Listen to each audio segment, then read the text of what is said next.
Hello and welcome to Not Replaced Yet. If this is your first time joining us, I'm Jesse Bushcar, and this is the show where we help people upskill, reskill, and just plain get skills around the tidal wave of AI that we're all riding.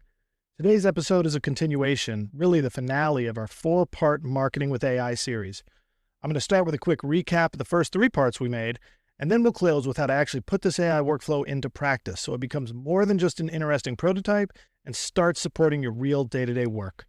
Normally, I'm joined by my brother Nick, but since I'm the career marketer of the two of us, I'll be flying solo today.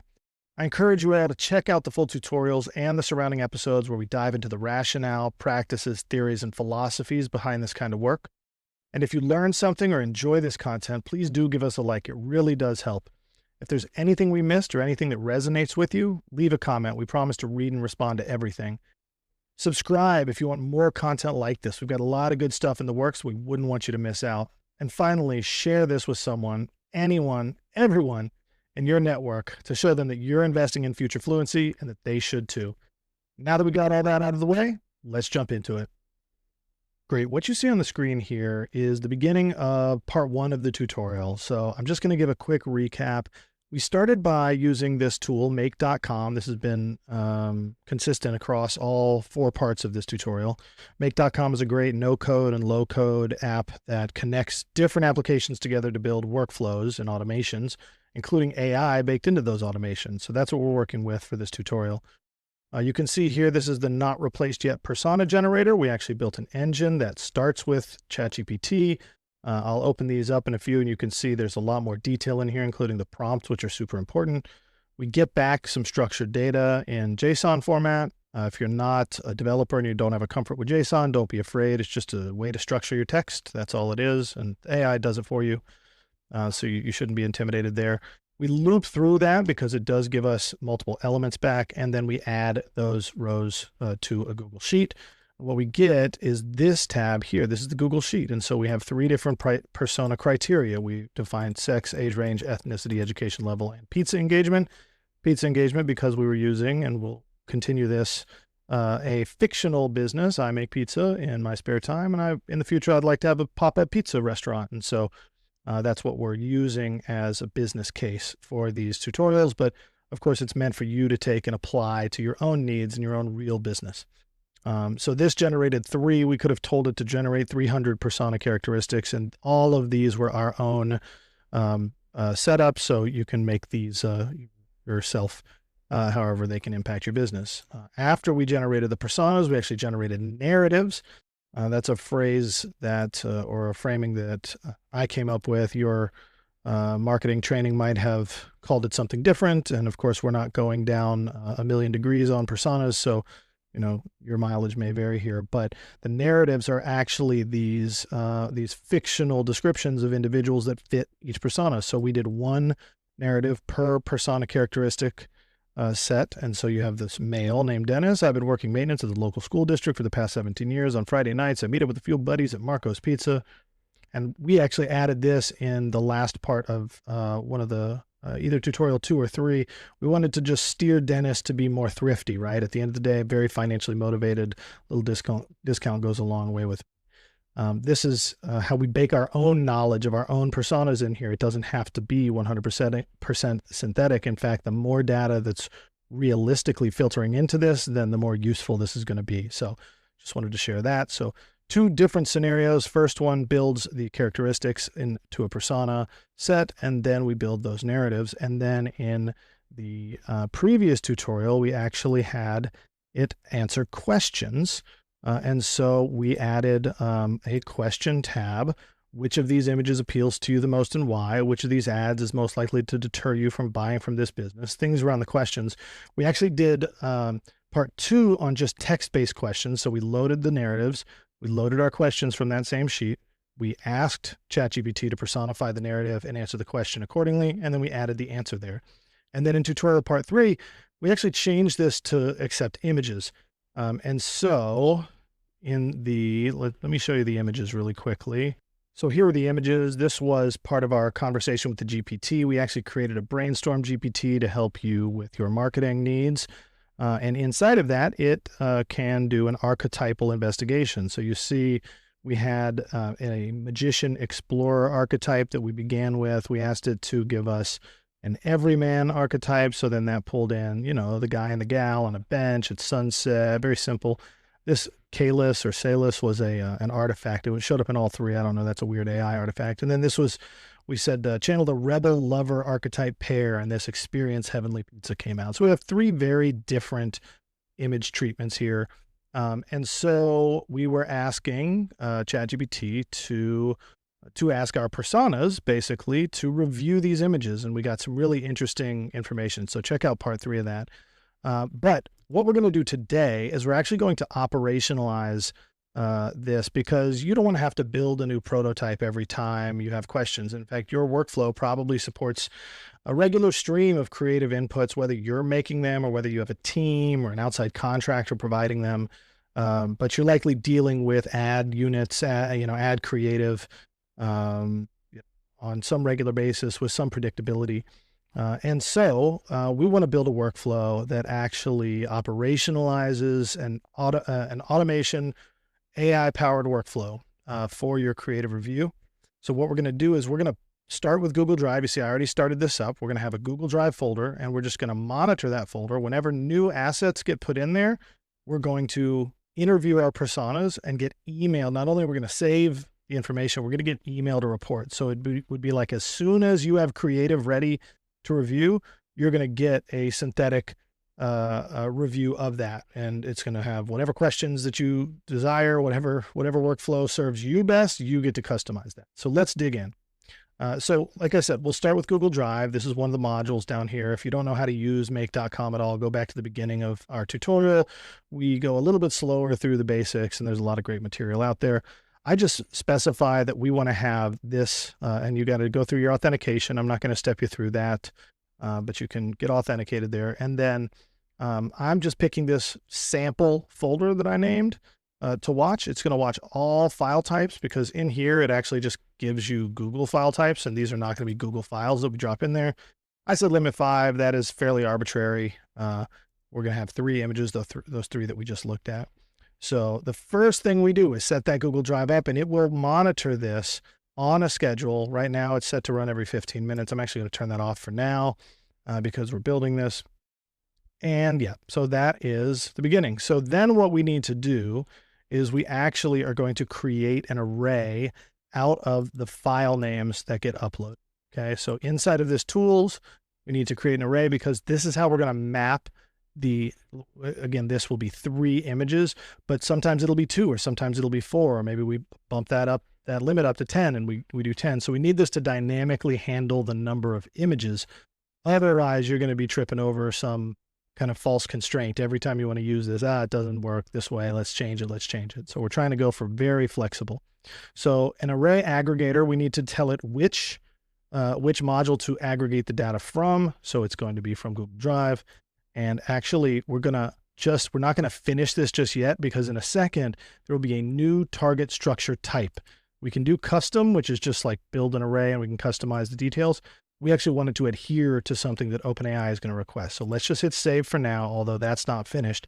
You can see this helpful little gray icon or treatment now bundles these together, since this is aggregating data from here. I thought that was really nice.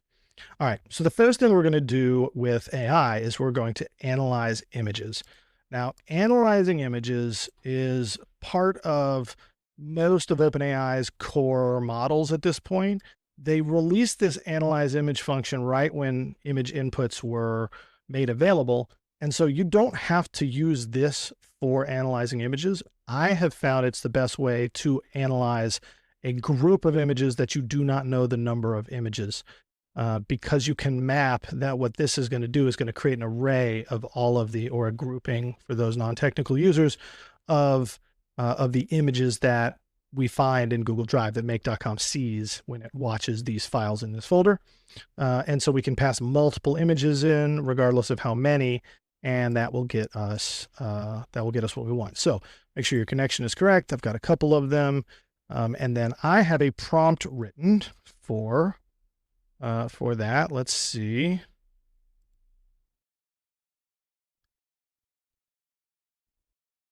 Cool. I'm going to paste this prompt in. Please write a description of the images provided. Please be thorough in terms of mood, creative intent, archetypal appeal, value proposition, and more, as your descriptions will be used for synthetic market research and hypothesizing. Okay, this is pretty generic, right? We're not talking about our business here. You can build in any context you want. Just know there's a couple layers you can do that. And right now, I want this layer to be very business agnostic. I just want it to be a description, because this will be the text description that we pass through to ask the personas their questions. Cool. So then we go down here to images, and you could add image manually, but since again, we want to account for a volume of images that we don't know the count of yet, we're going to hit map, and we're going to bring in this array that is created from this. Now we've got to do a few things. Don't let me get ahead of myself. Let's select the model. I'm just using 4o, latest and greatest. And I actually like giving it a little more context, 4096. I don't think that's necessary. I really haven't done the diligence to see like how much, but if I was putting this into real production and this was going to be a high volume, you would want to like spend some time really dialing in how many tokens you expect the output to be or want to limit it to be. Okay, so this is all good. We probably will come back to this, but remember I said we're not finished with our array aggregator. This array aggregator now has some new information because it is preceded, or it is followed by this Analyze Vision OpenAI call. So when we open it back up and drop down this custom structure type, look at this. We have, it's funny, it has two. I don't know why it has two. When I was prepping for this, there was only one. There should only be one, but let's see if this works. We're going to select that this is the, oh wait, is this? They both probably work. Okay, so there's two ways to specify an image. You can link to it from a publicly available URL, or you can actually pass the real file in. Since our files are online, we're just going to use the URL, and that is going to be pulled from our Google Drive. It's going to find the files. And then I found the most luck because there's a couple links with different privacy things. Web content link seems to work correctly for me. One note here, in fact, I'll save this. I'll go into Google Drive. I did have to set this folder, the folder that contains it, to publicly visible, because if this tool cannot see it, and even though I'm authenticated, when you pass it over here, maybe this tool can't see, doesn't have permissions to see. So I found it was much easier. I personally don't have a problem. There's nothing mission critical, no PII or anything client related that would go in here. But beware that if you do open something up, that's kind of on you to police and configure appropriately. Cool. So we now get our files, we loop through them to create an array and analyze the images. Let's go ahead and do that. I am going to upload some files really quickly. Let's go over here.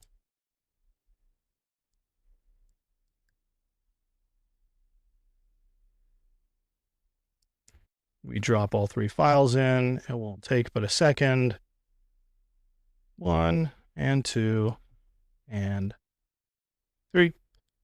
It's a little tedious to do this live. You could kind of fake this, because you'll see if we mess up, we got to delete them and add them again.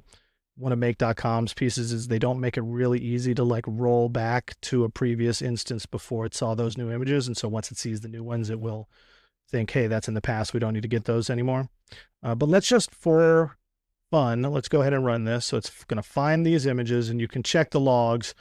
It should have 3 output bundles, bundle 1, 2, and 3. That means it found 3 images.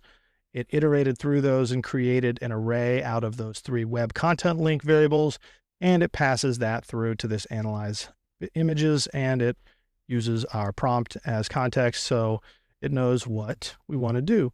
And so you can see in the result, image 1, experience heavenly pizza, edgy and rebellious, the use of flames, a punk character, and heart motifs. Right. And so it got a great explanation. It's talking about evoking feelings of comfort and connection, etc. So we have an accurate, and you can dial in that prompt. Like I said, we have an accurate output, but you're going to want this prompt to have your own kind of context and perspectives baked in. So write this to your heart's content. For me, I think it's plenty good for our example. So let's see. We have our files. We have an analysis. Now let's load in our narratives. Let's do some of the basic work to get all the information in here. So we're going to go to Google Sheets and we are going to search rows is how I like to get the data because it gives me in a per row. There we go. Search rows, end it here. And then don't forget, we went over this in the beginning of the tutorial, but if you will highlight the ID and copy it from here in between the slashes, spreadsheet /d/, and then this is the ID here, copy this, go over into, go over here and you can do select from all and you can drop your spreadsheet ID in and it will find it. You know it's found it because the sheet names will be auto-generated or auto-inserted. And so we're going to bring our narratives in. These are our narratives. Hit save. And I like to, if I'm going slow enough, load in narratives. In fact, let's just go ahead and do this for all of them. Watch shared folder. This is going to be create image array. This is going to be describe images. Then we load in our narratives. Cool. I'm actually going to duplicate this, clone this, because I also want to load in not our narratives, but our questions. Now we have our questions and our narratives and our description. Okay. So then what I want to do is go ahead and ask the questions of the users, right, of these synthetic personas. So we're going to go back to ChatGPT and instead of analyze image, we're going to create a completion. Creating a completion is like a prompt and a response. And so we're going to do the same thing. We have our OpenAI connection, which is the correct authentication. We will create a chat completion, not a prompt completion. That's a legacy piece. And let's just use 4o latest. You can dial in whatever you prefer your model to be. This is not an episode where we are digging into the pros and cons of different models, but 4o is a good, safe kind of every purpose model for today's purposes. Cool. And so we went over some of this in the previous tutorials, but let's just go through it again. The system or developer message used to be called system message. Now it's developer message is the behind the scenes context of what the chatbot or the AI instance is instructed to do and be and personify. And so we're going to write a note that says, let's come up with a prompt on the fly. It says, you will be provided 3 pieces of context, a synthetic persona narrative, a question, and a description of images that were served to the persona. Please personify the persona based on the details contained in narrative and answer the question to the best of abilities. Please keep the answers short, no more than 2 sentences.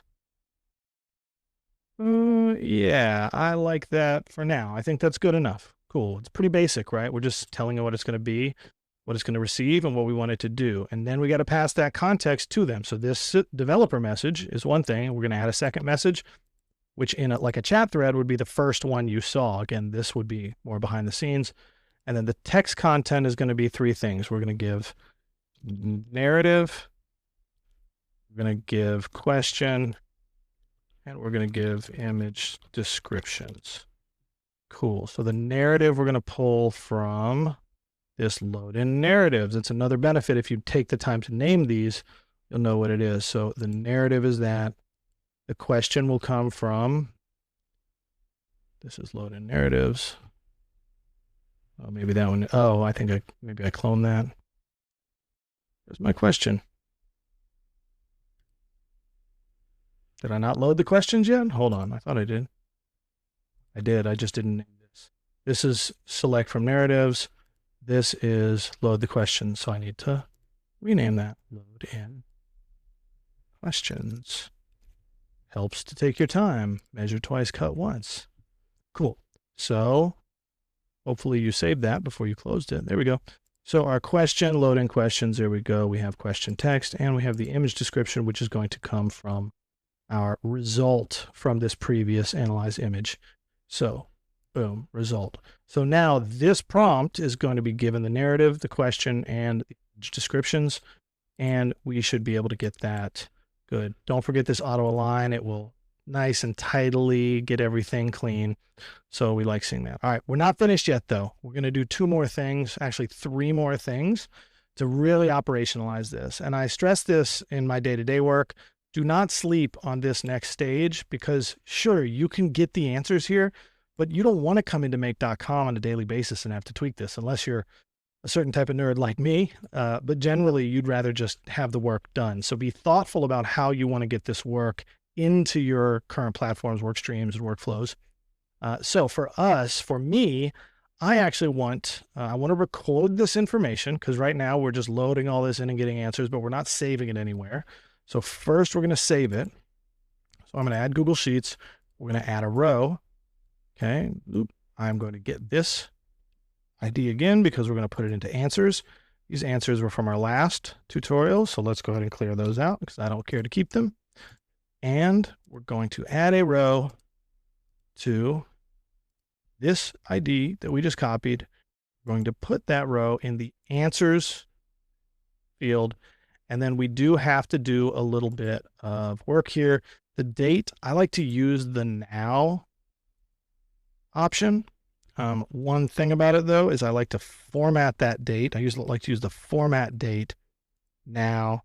And I like to do this one here, the second one.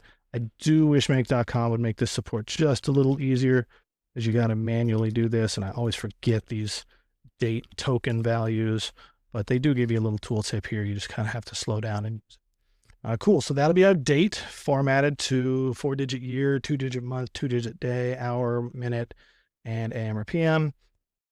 The persona name, let's see, I've left that out, but we did grab it in our loading of the narratives, I believe. So let's come back here and grab the narratives. This is the individual synthetic persona's name. Cool. Question we get here, load in question text, and the answer is the response from the latest ChatGPT. Okay, cool.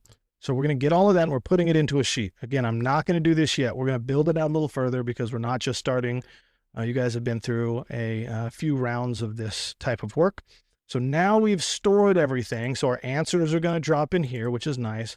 But I don't want to have to go look at a spreadsheet every time this happens. All right, this final step is important for yourselves, not necessarily for the overall output of this automation, but it's important to put it into a way, into a format that fits with your workload and doesn't pull you out of your stream of work, because it might sound well and good now that this prototype works, but if you've got to go and hunt for results in spreadsheets and things like that, it's just going to fall apart. So we're going to take a couple extra steps so that all of this gets emailed to me, and therefore I don't have to step out of my workload or my workflow. I can just go about my work, and it'll be formatted how I want it. So I just want to encourage you to think through this. How do you want this? Do you want it dropped in Slack? There's a Slack connection. Do you want it emailed? Is there other applications, things that you want? Timing wise is important. Do you check in on that in the morning, have it delivered to you in the morning, etc.? You can customize all of that. So we'll step through. For me,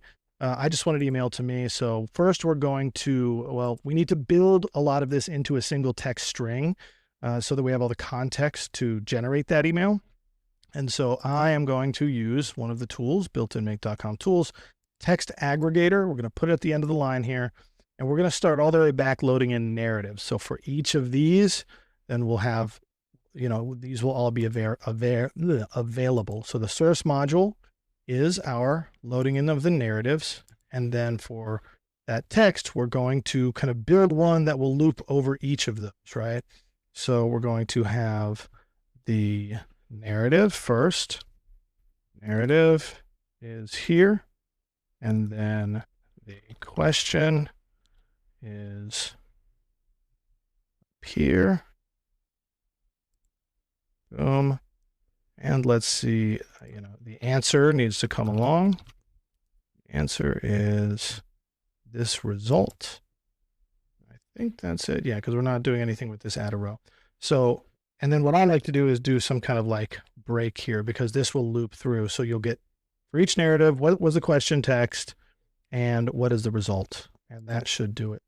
And you see it does, again, like I said at the beginning, gray this out. So it shows you where this loop is happening, which is nice. So I don't want to run all of this, but I think I need to just make sure that everything's good to go, because I like doing a lot of like mid-tier bug testing and bug fixing. So I think I'll need to delete these out of my folder, yeah, because we need those to be gone. We'll add these back into our folder. Should be very quick. Boom, boom, maybe.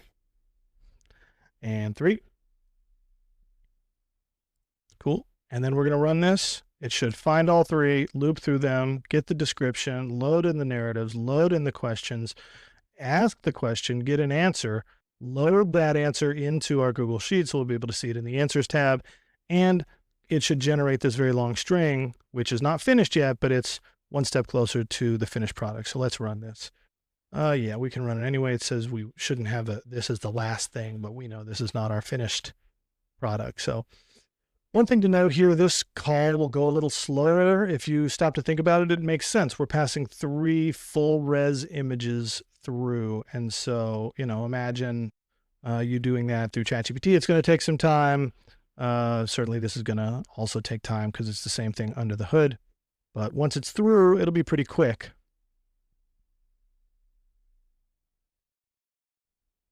Go. We finished here. We got our questions, and this should pass through. Let's count. It should be 9 times, I guess. Because for every narrative, which is 3, we will ask 3 questions. We'll get that. We'll add 9 total rows. And then we've generated this. So let's just investigate here. Our answers are all in. Which of these 3 images appeal to you the most and why? Dennis said, image 1 appeals to me the most. It feels warmer, familiar, like Friday night at Marco's with my buddies, like the down-to-earth vibes.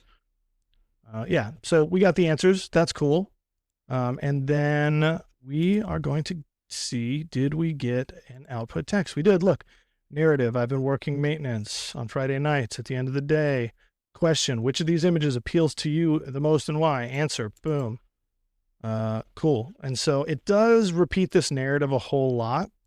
That's something that if I were going to actually put this in production, I'd probably build this a little more carefully so that the narrative's only done once, because it's 2 paragraphs times 9. I mean, it's a fair amount, but in the interest of moving it forward, this will work just fine.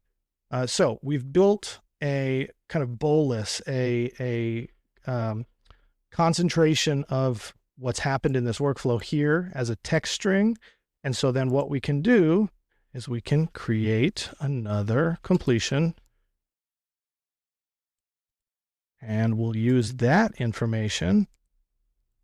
Still there, model, we'll use 4o. Am I choosing the right one here? 4o latest. I like the 4o latest. Latest gets you whatever the latest and greatest is. They'll keep that updated rather than sticking you with a date. All right, so for this one, for our developer message, we're going to say, you will be provided with a document detailing survey questions sent to synthetic personas, AI generated, with questions relating to a series of images that these personas were shown. Your job is to to understand these personas, responses, and feelings about the images, and write an email to Jesse, me, detailing the question answer results so that I can understand what these synthetic personas had to say about the image choices. That's pretty good. It probably could be better, but that's okay. Let's hit save. Oh, you know what we didn't do? That was the first prompt. If you're following closely, you noticed what I missed. The second prompt, which is important. The first prompt tells it what its job is. Then we need to add all this context. So the user message is going to be, we're going to just say context, even though that's not necessary. We're going to paste in, we're going to drop in this variable. And keep in mind, this variable has the narratives, the questions and the answers, but it did not have the image description. So let's also go ahead down here and say description of images for additional context. Probably unnecessary as well, but I overdo it. Describe images right here. You can see, look at that. We have the description. And so this will be able to generate that email. And I'm feeling pretty good. I'm feeling confident. That could be a mistake. But let's just go ahead and use our Gmail module and craft this email. And then we're going to run it all at once. So this is going to be send email. We want this to be using my authentication. It comes from me. We're going to send it to me, jesse@nonfiction.agency. The subject is, we have our automated creative test results are in, and the content is this email that was written. So let's hit save. And remember, I've got to delete all 3 of my images. We're moving them to trash, re-upload them so that we can see.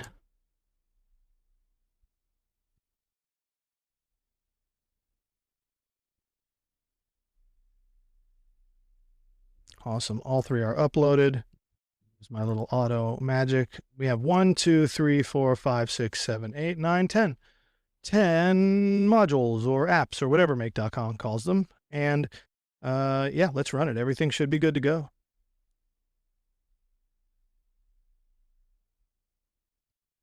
Uh-oh, we failed something. Let's see. What did we fail? Timeout while downloading.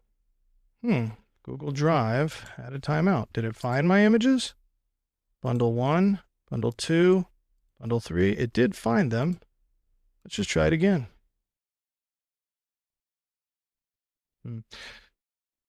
Doesn't seem to have timed out this time. Error handling in make.com is a really interesting and important skill to develop if you're going to use this like a pro. So error handling, we can say to ignore errors for different modules. We can say to retry if errors happen. There's a lot of flexibility there, but we did get through it. That looked like it was a random bug. We'll still have 9 answers here, 3 narratives times 3 questions. We generate this. Right now it's all the way down the chain here, generating our email text. I'm going to look in here and look, there are 9 new answers because we didn't clear those out. So 18 total. And whoops, that's the wrong one. And we're still generating that email. Uh-oh, username and password not accepted. I wonder if I authenticated with the wrong one.